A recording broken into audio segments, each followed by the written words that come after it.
खुलुमबाय आं गुरु पबित्र बर' गाहाय नेहाथारि बिसाल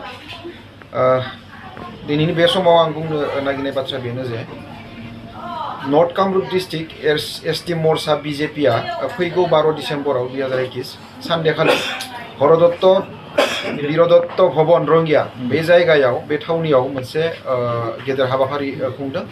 बेवहाय आसामनि गासै बर' आर्टिस्टफोरखौ बिथांमोना बरायनो सानदों आरो बे बरायनाय हाबाफारियाव जिखिनि आर्टिस्टा महरगिरि बिथांमोना इनभाइटेसन मोनगोन आरो लेंजागोन बिथांमोना गासैबो फैनानै जाहाथे लैहोर लैहोर बाहागो लायो। बेनि थाखाय आं गासैबो आर्टिस्टफोरखौ आंनि मासिनिफ्राय आं खावलायहरनाय जाबाय। खुलुमबाय।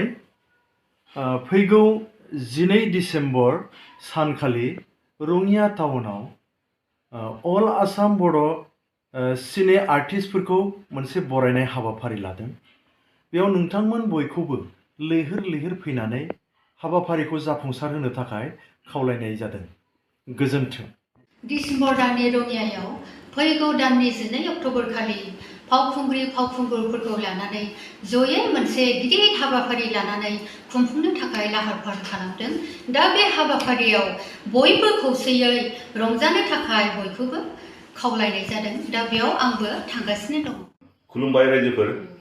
फैगौ 12 डिसेम्बराव रङियायाव अल बर' सिने आर्टिस्टफोरखौ माने बर' सिनेमाजों लोब्बा थानाय जेसेबां आर्टिस्टफोर दं बेखौ नर्थ कामरुप डिस्ट्रिक्ट एसटि मोर्चा बिजेपिआ माने बरायनानै माबा खालामनो हादों आरो माने वेलकाम सेरेमनि खालामनो हादों।